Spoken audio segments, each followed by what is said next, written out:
Em nome do Pai, do Filho e do Espírito Santo. Amém. Ó Maria, fazei o meu coração tão puro quanto o vosso, pelo poder que vos deu Deus Pai. Ave Maria, cheia de graça, o Senhor é convosco, bendita sois vós entre as mulheres, e bendito é o fruto do vosso ventre, Jesus. Santa Maria, Mãe de Deus, rogai por nós, pecadores, agora e na hora da nossa morte. Amém. Pela sabedoria que vos deu Deus Filho. Ave Maria, cheia de graça, o Senhor é convosco, bendita sois vós entre as mulheres, e bendito é o fruto do vosso ventre, Jesus. Santa Maria, Mãe de Deus, rogai por nós, pecadores, agora e na hora da nossa morte. Amém. Pela misericórdia que vos deu o Espírito Santo. Ave Maria, cheia de graça, o Senhor é convosco, bendita sois vós entre as mulheres, e bendito é o fruto do vosso ventre, Jesus. Santa Maria, Mãe de Deus, rogai por nós, pecadores, agora e na hora da nossa morte. Amém. Em nome do Pai, do Filho e do Espírito Santo. Amém. Neste 34º domingo do tempo comum, celebramos a solenidade de Jesus Cristo, Rei e Senhor do Universo. Cristo Rei. É assim que encerramos o ano litúrgico, porque o domingo seguinte já será o primeiro domingo do Advento, com cor roxa de preparação para o Natal do Senhor. O encerramento do ano litúrgico é uma coroação de Cristo, uma coroação solene, conforme ele merece ser coroado. A realeza de Cristo é o tema das leituras de quem foi à missa neste domingo. A primeira delas é tirada do profeta Daniel, que depois de ter várias visões noturnas de feras, de monstros representando reis e reinos, ele vê por fim alguém como um filho de homem, vindo sobre as nuvens do céu, com grande poder e glória. Filho de homem é o homem no seu aspecto frágil, porém, este filho de homem que aparece no profeta Daniel, ele é levado à presença de um ancião de muitos dias, que é Deus, e ele recebe o poder, a realeza, a glória. O seu reino é um reino eterno e o seu poder não será destruído. Quem é este filho do homem, homem e portanto frágil como nós, que recebe uma dignidade tão grande, uma dignidade de estar na presença de Deus e de receber toda a honra que Deus recebe? Será que ele é um segundo Deus? Não. Só há um Deus. Mas o que será ele? Ele é Deus de Deus. Ele é luz de luz. Ele é Deus verdadeiro de Deus verdadeiro. Ele foi gerado pelo Pai, mas não criado. Ele é da mesma substância que o Pai, e por ele todas as coisas foram feitas. Ele não é um homem que se fez Deus, não. Ele é Deus que se fez homem. E por isso, na sua fragilidade humana, ele está agora sobre as nuvens do céu e recebe um reino, um poder eterno, que não será destruído. Mas, antes de falar da realeza de Cristo, percorramos a Bíblia para ver quando foi a primeira vez que o povo de Israel pediu a Deus um rei. A primeira vez em que aparece uma tentativa de proclamar um rei é no livro dos Juízes. O juiz Gedeão, já idoso, tinha tido muitos filhos, mas um deles, chamado Abimeleque, tinha aspirações de ser rei e resolveu, criminosamente, matar todos os seus irmãos. E conseguiu, menos um, Joatão. Depois que os irmãos haviam sido exterminados, então ele quis proclamar-se rei, conquistando o coração do povo. Mas Joatão, que havia escapado à chacina, subiu ao monte Garizim e falou aos habitantes de Siquém. Aquilo que ele falou é uma parábola sobre as árvores, um exemplo bonito e, ao que parece, único na Sagrada Escritura. Ouvi, notáveis de Siquém, ouvi-me, para que Deus vos ouça. Um dia as árvores se puseram a caminho para ungir um rei que reinasse sobre elas. Disseram à oliveira: reina sobre nós. A oliveira lhe respondeu: renunciaria eu ao meu azeite, que tanto honra aos deuses como aos homens, a fim de balançar-me por sobre as árvores? Então as árvores disseram à figueira: vem tu e reina sobre nós. A figueira lhes respondeu: iria eu abandonar minha doçura e o meu saboroso fruto, a fim de balançar-me sobre as árvores? As árvores então disseram à videira: vem tu e reina sobre nós. A videira lhes respondeu: iria eu abandonar meu vinho novo, que alegra os deuses e os homens, a fim de balançar-me sobre as árvores? Então todas as árvores disseram ao espinheiro: vem tu e reina sobre nós.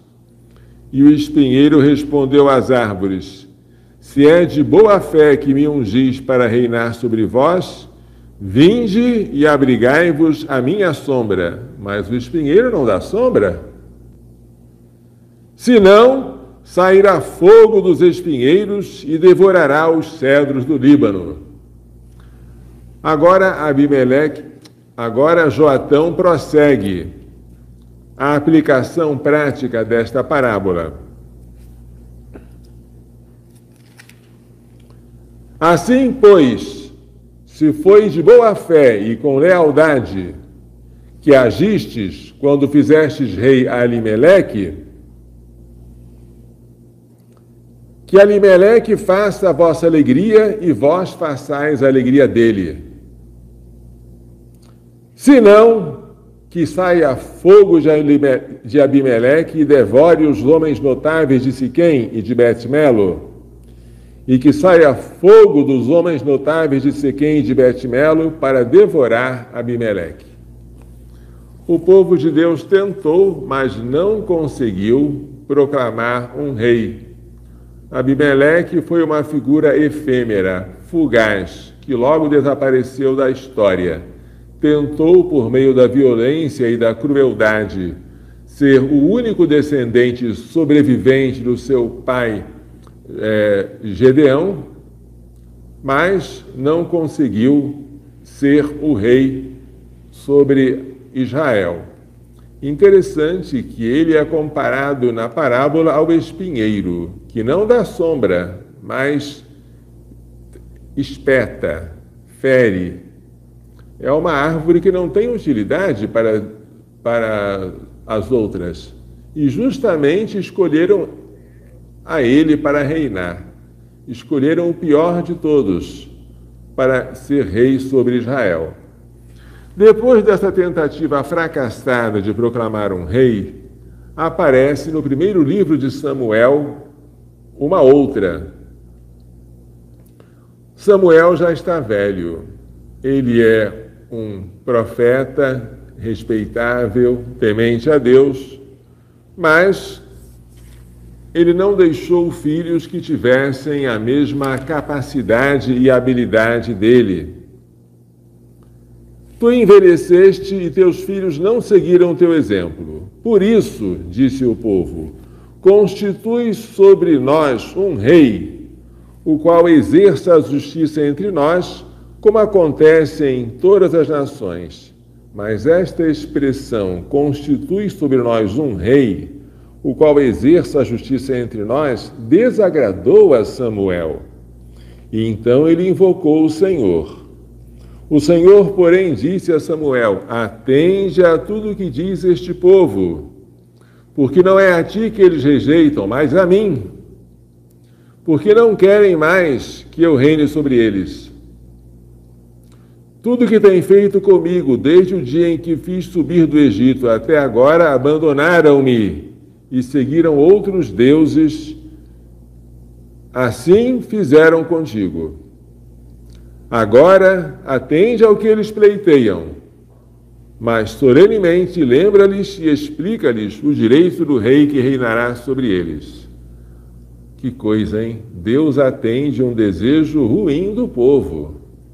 É o grande perigo de você pedir a Deus insistentemente que faça a sua vontade e não a dele. Cuidado, muito cuidado, porque pode ser que ele diga assim: atende o pedido deste povo.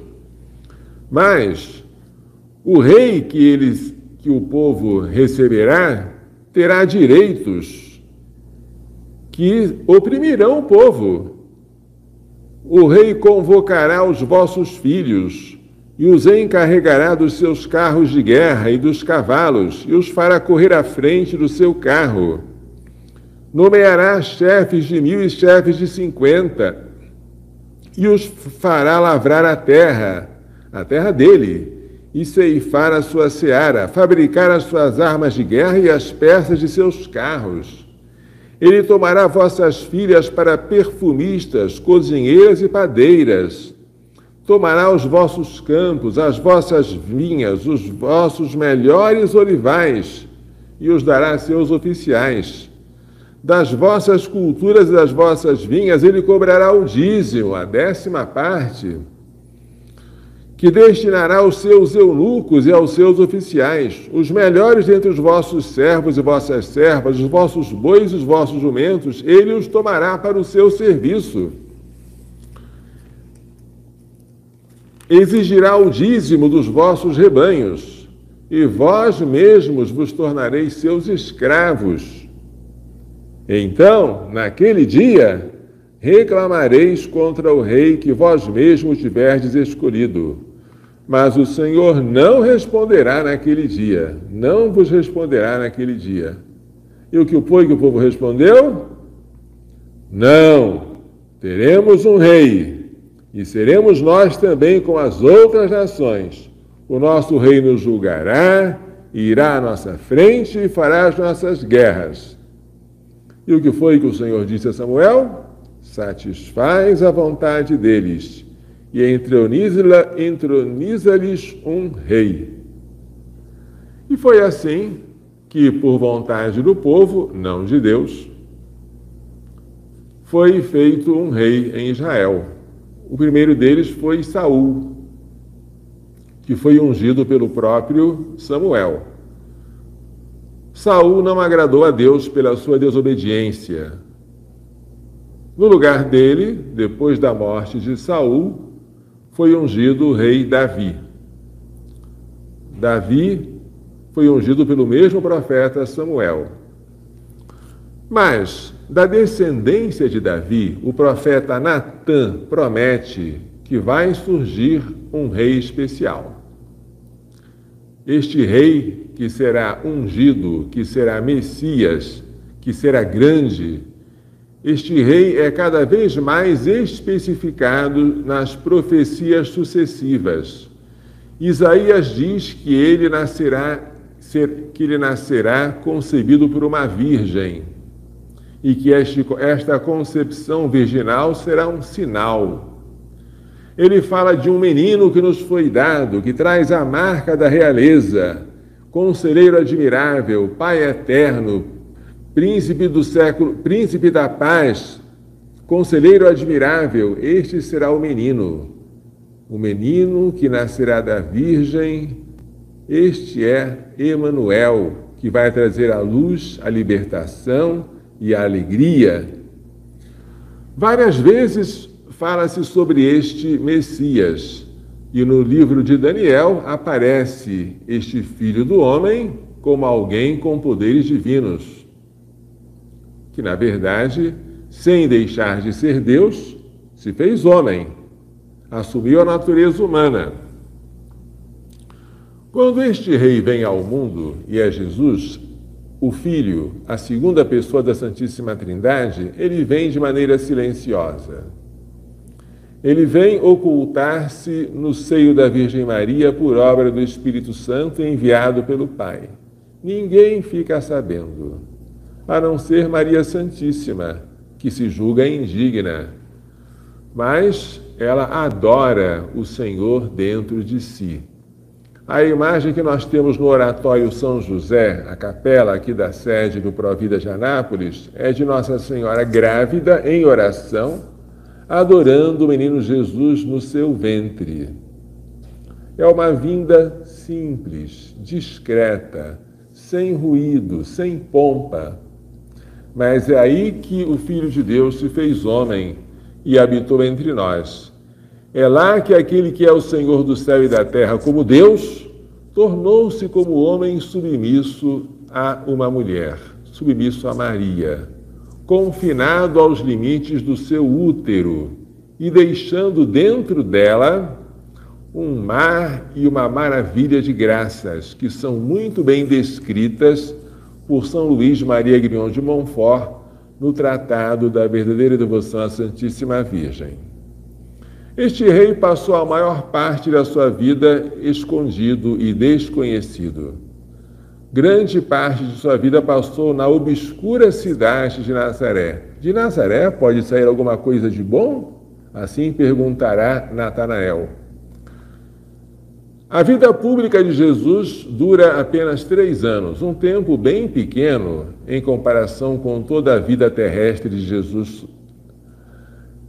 E nesses 3 anos, ele faz milagres, ele prega, ele anuncia o reino de Deus e ele se dirige a Jerusalém, a cidade que mata os profetas. Quando chega àquela cidade, ele quer conquistá-la, mas não pelas armas, como 1000 anos atrás, Davi havia conquistado aquela cidade que pertencia aos jebuseus. Não! Ele quer conquistar pelo amor. Ele quer conquistar como a galinha aconchega os seus pintinhos debaixo de suas asas. Mas ele chora, porque Jerusalém não reconheceu o tempo em que ela foi visitada. Ele chora pela ingratidão. Ele chora e prevê que daquela cidade não sobrará pedra sobre pedra. Ele se refere à destruição de Jerusalém pelo general Tito, que ocorreria no ano 70 depois de Cristo. As cidades até que abre as portas para ele. Ele entra montado num burrinho, aclamam, Hosana ao filho de Davi, bendito que vem em nome do Senhor, o rei de Israel. Mas isso dura pouco, é uma euforia, é fogo de palha.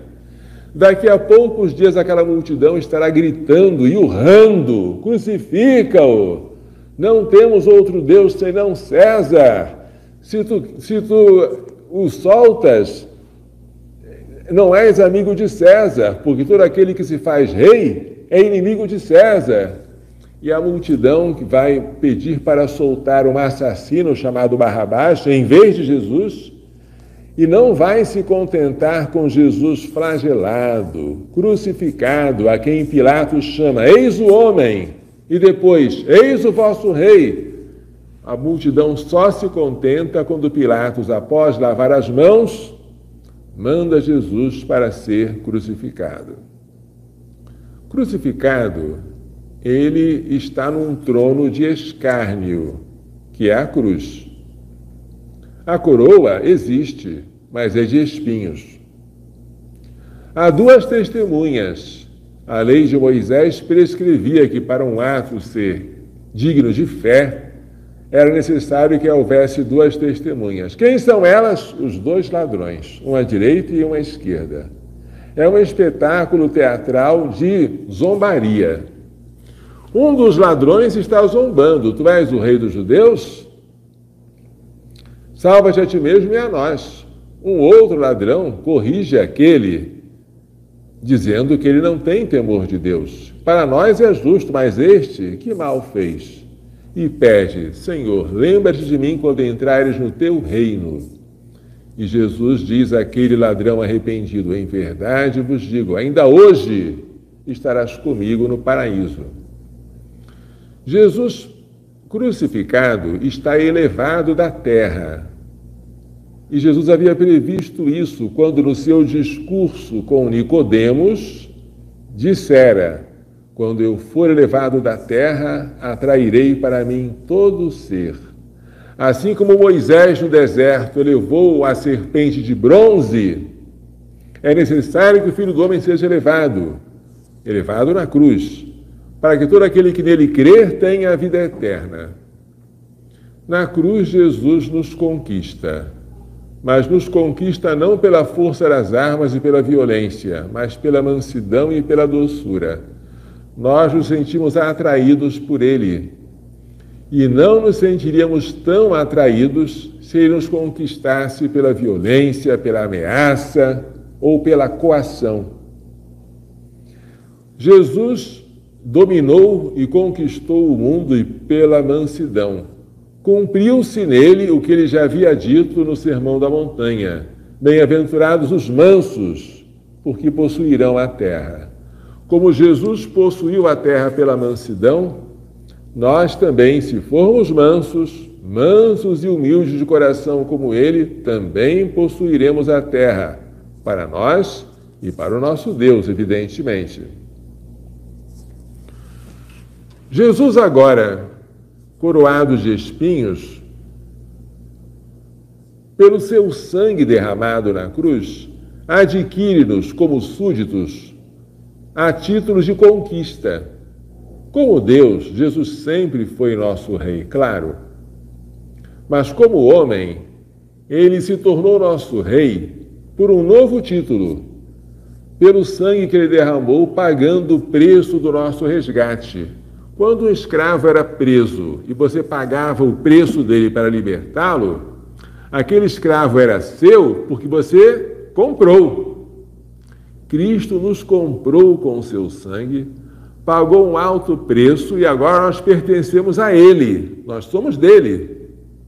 Ele é nosso rei, não só como era desde toda a eternidade, mas também como homem por ter sido obediente até a morte e morte de cruz e ter se imolado em nosso favor.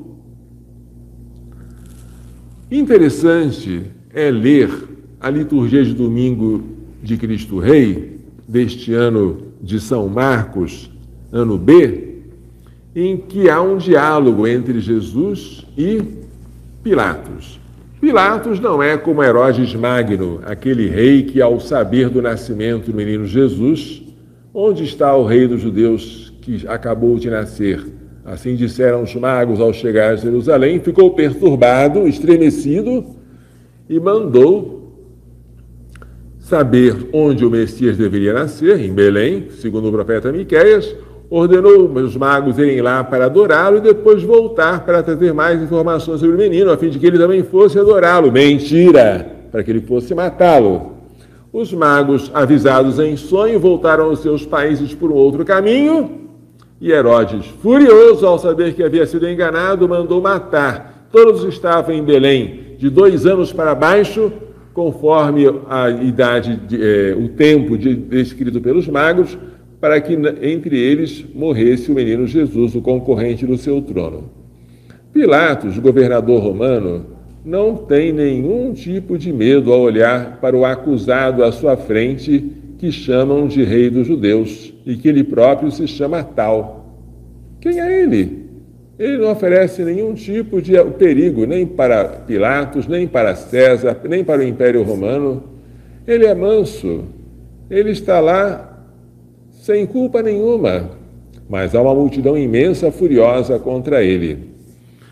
Vamos recordar o diálogo de Jesus com Pilatos, quando lhe foi apresentado Jesus. Estamos no capítulo 18 de São João, versículo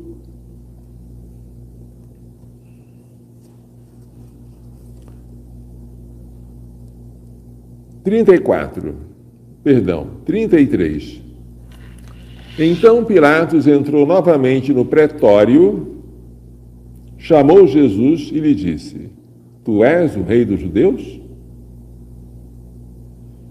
Jesus lhe respondeu: Falas assim por ti mesmo? Ou outros te disseram isso de mim? Prestem atenção. Jesus replica, ele não dá uma resposta direta, ele costuma fazer assim. Tu, Pilatos, me perguntas se eu sou o rei dos judeus por ti mesmo? É o teu coração que quer saber? Estás interessado na minha realeza? Queres reinar comigo? Queres ser liberto da escravidão do pecado? Tens interesse no meu reino? Ou foram outros que disseram isso de ti? Perguntas por mera curiosidade ou por interesse pessoal? Era por mera curiosidade. Porque Pilatos irritou-se e disse: Por acaso sou judeu? Teu povo e os teus sacerdotes entregaram-te a mim. Que fizeste? Jesus respondeu: Meu reino não é deste mundo. Se meu reino fosse deste mundo, meus súditos teriam combatido para que eu não fosse entregue aos judeus. Mas o meu reino não é daqui. Então tu és rei? Tu dizes: Eu sou rei. Para isso nasci e para isto vim ao mundo, para dar testemunho da verdade. Quem é da verdade, escuta a minha voz. Que versículo lindo! Para que Jesus veio ao mundo? Ele veio para nos salvar do pecado, ele veio para se oferecer como vítima de expiação por nós. Mas ele veio também, não nos esqueçamos, para dar testemunho da verdade. O testemunho que ele daria seria do seu próprio sangue. Ao morrer por nós, ele revelaria o Pai. Ele mostraria o tanto quanto o Pai nos ama. Deus amou tanto o mundo que enviou o seu próprio Filho, para que todo aquele que nele crê não pereça, mas tenha vida eterna. De fato, Deus não enviou o seu Filho ao mundo para condenar o mundo, mas para que o mundo seja salvo por meio dele. Quem nele crê não é condenado. Quem não crê já está condenado, porque não creu no nome do Filho único de Deus. Como é importante a verdade. Todo aquele que é da verdade escuta a minha voz. Nunca mintamos. A verdade é Cristo, a mentira é anticristo. A mentira está bem próxima do homicídio. O demônio, pai da mentira, é também o homicida desde o princípio. Matar é o fim, mentir é o meio. Ele mente para matar. Se nós somos pró-vida, se defendemos a vida desde a concepção até a sua morte natural, nunca façamos contradição a esta nossa vocação fazendo uso da mentira. Mentir jamais. Podemos guardar silêncio, mas tudo que falarmos tem que ser verdade. Só que quando Jesus fala da verdade, Pilatos parece que, desconfiado de que exista a verdade, pergunta: e o que é a verdade? E dizendo isso, ele virou as costas para Jesus. A verdade estava na frente dele. Jesus acabava de dizer na última ceia: eu sou o caminho, a verdade e a vida. Ninguém vai ao Pai senão por mim. Mas Pilatos virou as costas. Para ele a verdade não existia. O que existia eram conveniências. Conveniências. Jesus talvez tenha que morrer, embora seja inocente, para evitar um tumulto da multidão, para aplacar a fúria dos sumos sacerdotes, para fazer com que a situação volte à normal, para evitar conflitos com o imperador romano. Então, pode ser, mas verdade no sentido absoluto, Pilatos não conhecia, não entendia. Parece que Pilatos estava entre aqueles que acham que tudo é relativo. Até mesmo a morte do inocente não é uma proibição absoluta, ele vai acabar cedendo. Todo aquele que é da verdade ouve a minha voz. E o que é a verdade? Tendo dito isto, saiu de novo ao encontro dos judeus e disse: nenhuma culpa encontro nele. Qual deveria ser a conclusão? Eu vou soltá-lo, porque esta é a verdade. Mas ele não acreditava na verdade. Então ele procurou fazer algo de conveniência. É costume entre vós que eu solte um preso na Páscoa. Quereis que eu vos solte o rei dos judeus? Olha como ele fala. Eles gritaram de novo, clamando: esse não, mas Barrabás. Barrabás era um bandido. Nota, Jesus agora Pilatos chama Jesus de rei dos judeus. Reconhece isso? E os judeus não reconhecem. Pilatos, então, para satisfazer o povo, mandou flagelar Jesus e depois deixou que ele fosse coroado de espinhos pelos soldados. Por que motivo ele fez isso? Sabia que ele era inocente. Ele tentou ingenuamente pensar que, cometendo uma injustiça menor, que é flagelar e coroar de espinhos, o povo desistiria de algo maior, que é a crucifixão, a morte. Nunca podemos fazer isso. Entre um mal maior e um mal menor, nunca podemos escolher o mal menor se ambos forem pecados. Se são dois pecados, rejeita os dois. Você não pode, por exemplo, dizer uma mentira para evitar um homicídio, a pretexto de que a mentira é menos grave. Mentira e homicídio são pecados. Se são pecados, você tem que excluir os dois. Você não pode aceitar a flagelação de um inocente para evitar a morte de um inocente, porque esta última é mais grave. Se as duas são pecaminosas, você tem que evitar as duas. Você não pode aceitar a anticoncepção, supostamente para evitar um aborto, porque tanto a anticoncepção quanto o aborto são pecados. E diante de dois pecados, você tem que rejeitar os dois. Isso a gente estuda em bioética, quando fala do princípio do mal menor. Entre dois males morais, ou dois pecados, não se deve dizer qual é o maior e o menor. Deve-se rejeitar os dois e ponto final. Isso Pilatos não fez. E para evitar o mal maior, quis cometer o mal menor, e nem isso ele conseguiu. Depois de flagelá-lo, ele iria acabar condenando-o à morte. Depois que ele sai todo desfigurado, Pilatos apresenta-o dizendo: eis o homem. Primeiro, eis o rei dos judeus. Agora, eis o homem. Ele nem parece homem, está tão desfigurado. Mas nem assim desfigurado eles se comovem. Pelo contrário, eles não querem Jesus apenas todo flagelado, chagado e sangrando. Eles querem Jesus morto. Crucifica-o, crucifica-o. Tomai vós e crucificai-o, porque eu não encontro culpa nenhuma nele. Mas se não encontra culpa, por que ele não diz eu solto? Porque ele não acredita na verdade. O que é a verdade? Ele não sabe o que é isso. Ele age conforme a conveniência. Temos uma lei, e segundo esta lei ele deve morrer, porque se fez filho de Deus. Não, ele não se fez filho de Deus. Ele era filho de Deus sempre e se fez filho do homem. E por isso ele não deve morrer, ele deve ser glorificado. Eles não entendiam isso. Aí Pilatos tentou mais uma vez salvar Jesus, mas sempre por meio de estratagemas, nunca de maneira direta. Esse é o grande erro de Pilatos. Ele consultava a multidão, ele satisfazia em parte seus desejos. E quando Pilatos queria soltar Jesus, a multidão disse: se soltas, não és amigo de César. Todo aquele que se faz rei é inimigo de César. Aí Pilatos ficou sem saber o que fazer. E agora? Novamente Pilatos diz aos judeus: eis o vosso rei. Que diferença entre Pilatos e Herodes, não é? Herodes magro jamais diria que o menino Jesus era rei. Mas Pilatos diz: eis o vosso rei. E o povo diz: a morte, crucifica-o, crucificarei o vosso rei.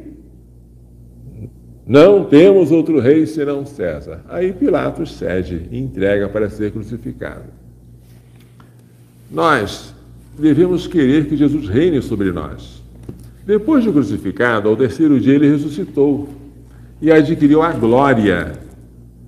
Ele foi exaltado pela sua ressurreição e pela sua ascensão aos céus, onde agora está sentado à direita do Pai, e virá para julgar os vivos e os mortos. Assim recitamos no credo. Ele é nosso rei, quer queiramos, quer não. Mas ele quer reinar em nós com a nossa vontade dócil. Ele é um rei que bate a nossa porta em vez de arrombá-la. Eis que estou à porta e bato. Apocalipse capítulo 3. Eis que estou à porta e bato. A carta à Laodiceia. Se alguém ouvir a minha voz e abrir a porta, entrarei em sua casa e cearei com ele e ele comigo.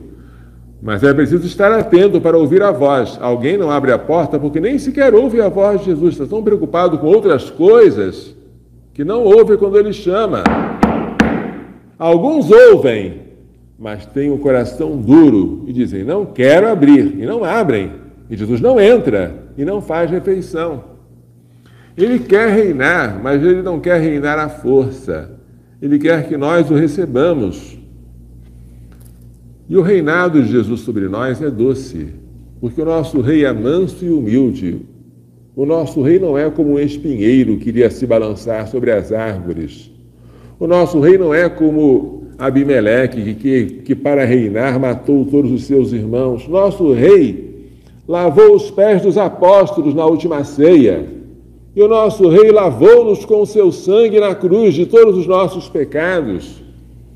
O nosso rei, que sempre foi filho, tornou-nos participantes da sua filiação, tornou-nos filhos de Deus pelo batismo, no qual nós recebemos pela água e pelo Espírito a graça santificante, graça que ele, como novo Adão, recuperou, obedecendo até a morte, cancelando a culpa do primeiro Adão, que pecou por desobediência, que lhe causou a morte.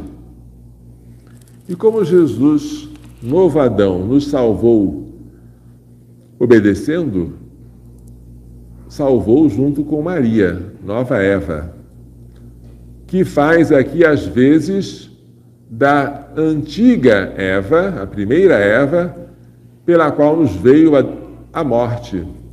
Maria é a nova Eva, pela qual nos veio a vida. Ela está ajudando Jesus, submissa a Jesus, fiel a Jesus, de pé, olhando o seu filho crucificado e cooperando com ele de modo singular para que nós recebamos a graça. E com a graça, a filiação divina. E com ela, a herança eterna.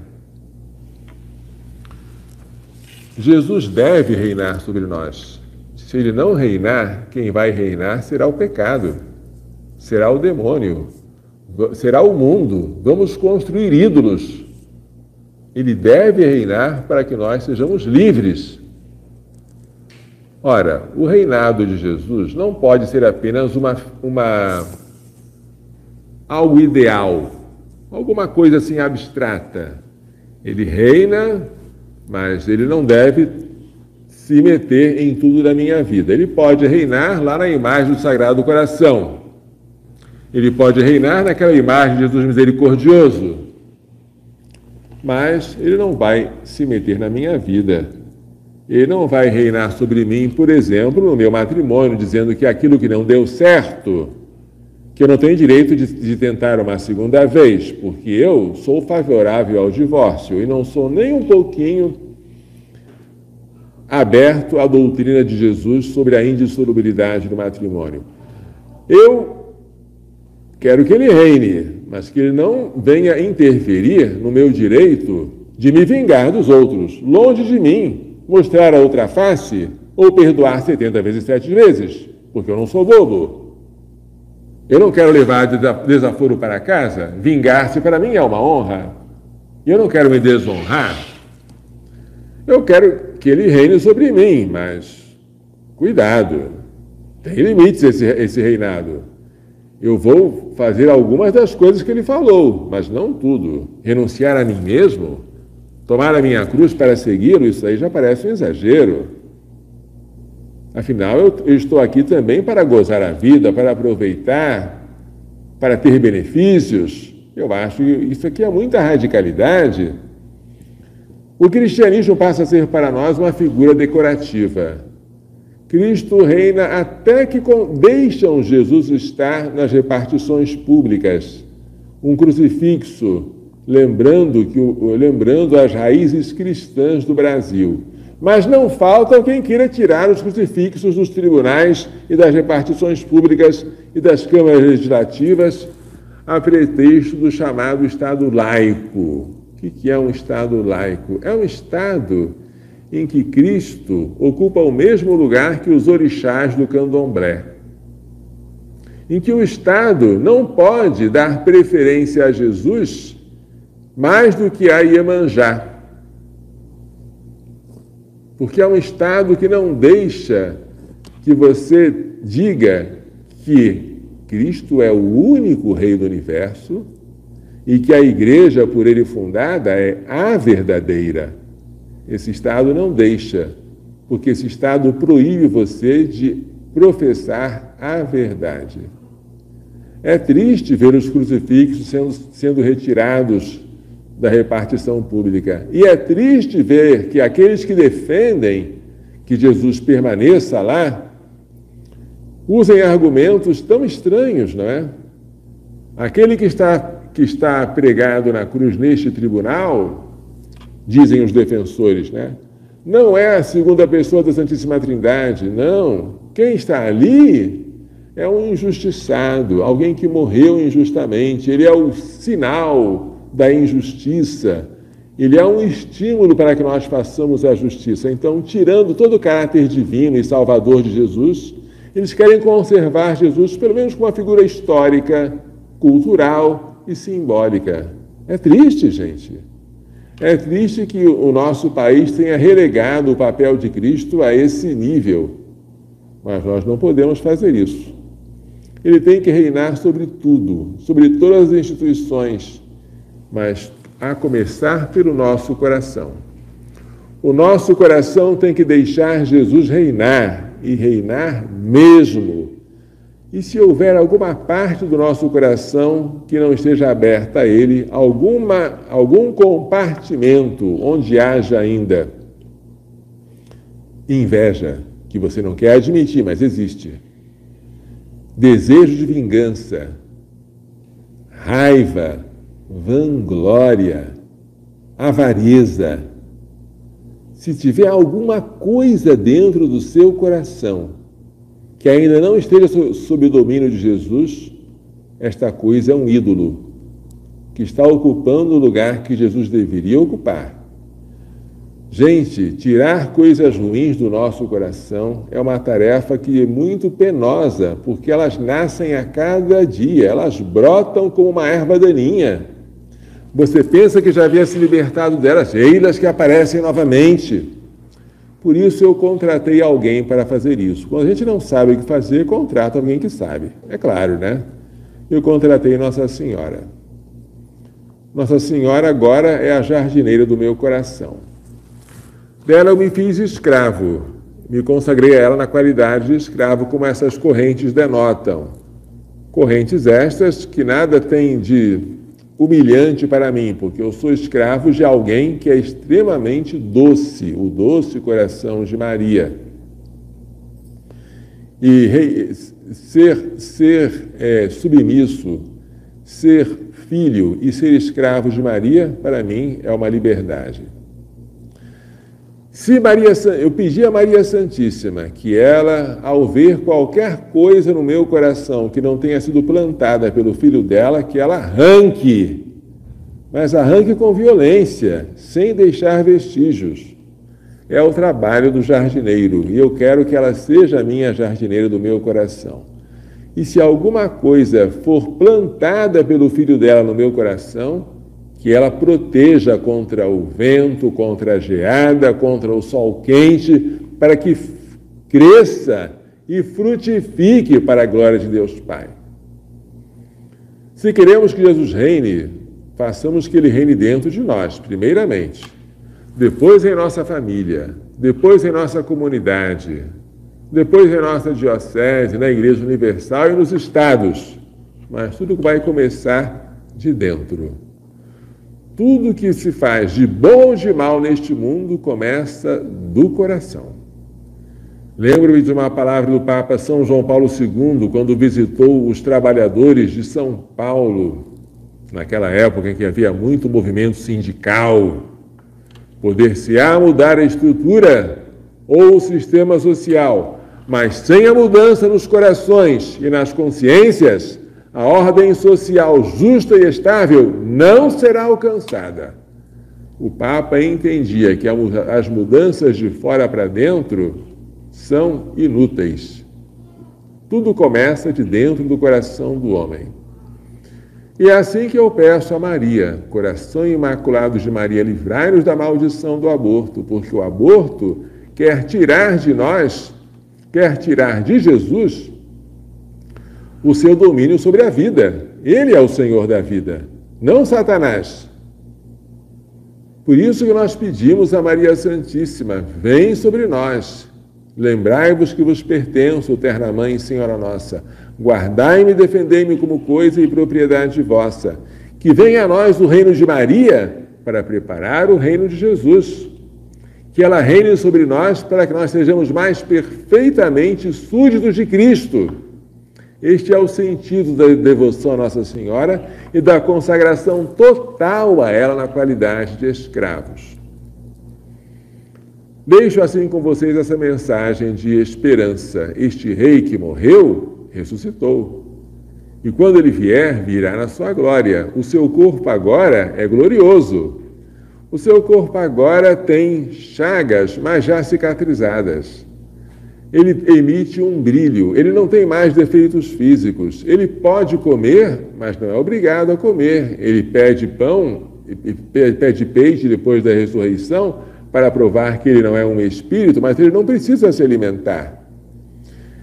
Como eles serão os nossos corpos depois da ressurreição no último dia. E ele virá para julgar uma segunda vez. Dessa vez ele virá como juiz. Na primeira vez ele foi como acusado, como réu e como condenado. Mas se nós não temermos a primeira vinda dele em nosso coração, não teremos que temer a segunda, quando ele vier para nos julgar. Aqui nesta casa, no Provida de Anápolis, eu quero que Jesus reine. E quero que o reinado dele seja absoluto, sobre tudo que é ou possa ser esta casa, sobre todos os que vierem habitar nela, sejam as mamães, os bebês, as irmãs, os visitantes, tudo quero que seja dele. Por isso, eu pedi o apoio da minha mãe, Maria Santíssima.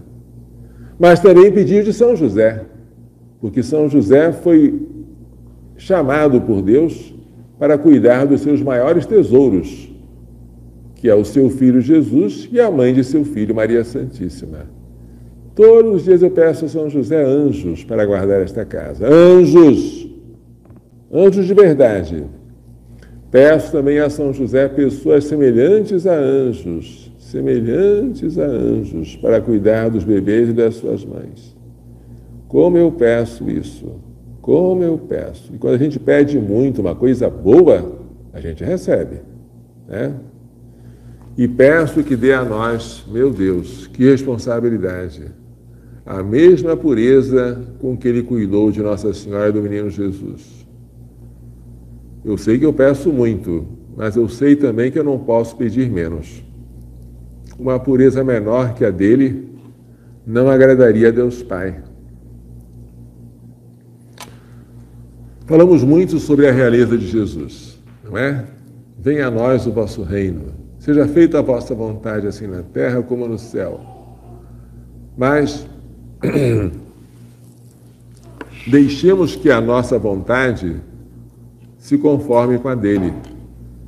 Porque se nós, em vez de pedirmos insistentemente que Ele reine sobre nós, pedirmos que Ele faça a nossa vontade, Ele acaba fazendo. Deus me livre. Quer um exemplo? Um contra-exemplo? Se você pede insistentemente a um padre para você se casar com uma pessoa que evidentemente não é aquela que Deus escolheu para você, mas você pede, insiste, ameaça, o padre acaba aceitando. E o casamento é válido. Válido. Para sempre. Depois você descobre que nunca deveria ter se casado com aquela pessoa. Mas o casamento é válido. Você vai buscar um pretexto para dizer que foi nulo. E não foi. E aí você que se casou sem querer fazer a vontade de Deus, mas a sua, agora vai tentar consertar esse erro com um erro ainda pior, que é o adultério. Vai separar-se da sua esposa ou do seu esposo para viver com um terceiro que vai lhe dar felicidade. Adultério. Adultério é um pecado horrível que você procurou quando não quis ouvir a Deus na hora de se casar. Acontece. Quem são os que estão no inferno? São aqueles que resolveram fazer a própria vontade. Deus queria sempre que eles fizessem a vontade dele, de Deus. Mas eles diziam, não, eu quero fazer a minha. Deus insistia com a graça, com empurrõezinhos sobrenaturais para que eles se arrependessem, para que voltassem. Ele, não, eu quero fazer a minha vontade, a minha vontade, a minha vontade, a minha vontade. Chegou o momento que Deus recuou e disse, está bem, seja feita a tua vontade. Quando Deus disse isto, a alma afastada dele, por vontade própria, hein? Foi para o inferno. Ninguém vai para o inferno sem querer. Todos os que estão lá fizeram uma opção consciente, deliberada, de se afastar de Deus. E morreram nesse estado. Deus me livre de fazer a minha vontade. Deus me livre de que Ele permita que eu faça a minha vontade, não a dele. Mas, para que eu seja livre, eu vou repetir sempre, seja feita a vossa vontade, assim na terra, como ela é feita pelos anjos no céu. Viva Cristo Rei! Viva Maria Santíssima, Rainha dos Corações! Viva São José, que cuidou de Cristo e de Maria na casa de Nazaré. Para encerrar e não perdermos o costume, eu vou fazer alguns pedidos. Posso? Pode! Fraldas! Fraldas em abundância que sempre as criancinhas usam e precisam, as gestantes pedem. Fraldas, mas também roupinhas de neném, enxovais, gêneros alimentícios de toda a sorte, material de limpeza e de higiene. E se vocês tiverem aquilo que as gestantes querem, mas nem sempre nós temos para dar, que são os berços, os carrinhos, o bebê conforto, cadeirinha, banheira para dar banho no neném, e todas essas coisas de que as crianças fazem uso, de que as mães pedem, ficam muito contentes quando nós damos, tá? Não esqueçam de fazer essa doação para nós, porque se as doações não forem feitas, seremos obrigados a comprar. Mas a doação economiza um dinheiro. Doações feitas em bens, em espécie mesmo, né? Então, eu agradeço a vocês por tudo que têm feito por nós, sobretudo pelas orações. E entre as orações, eu agradeço as orações do que têm sofrido, os doentes que têm rezado, porque elas são ouvidas por Deus de maneira especial. Agradeço àqueles que têm trabalhado conosco, oferecendo o seu trabalho voluntário para nos ajudar. Agradeço a multidão de amigos, sem a qual este trabalho não poderia ser realizado. E peço a você que está ouvindo, não nos abandone, para que nós possamos prosseguir nesse caminho, que é um caminho alegre, sem dúvida, mas cheio de tribulações. Quando vemos as tribulações, percebemos o quanto o demônio está furioso e o quanto Deus quer nos purificar, como purifica o ouro pelo fogo. Vamos terminar então dando a bênção final? O Senhor esteja convosco. pela imposição de minhas mãos sacerdotais e pela invocação da bem-aventurada sempre Virgem Maria, de São José, seu castíssimo esposo, de São Luís Gonzaga, de São Luís Maria Grande de Montfort, de Santa Geneviève Amora, de Santa Teresa de Calcutá, de Santa Cecília, de São Miguel, São Gabriel, São Rafael, de todos os anjos e santos, abençoe-vos, proteja-vos e guarde-vos com toda a bênção no céu e da terra, Deus Todo-Poderoso, Pai, Filho e Espírito Santo. Amém. Coração Imaculado de Maria, livrai-nos da maldição do aborto.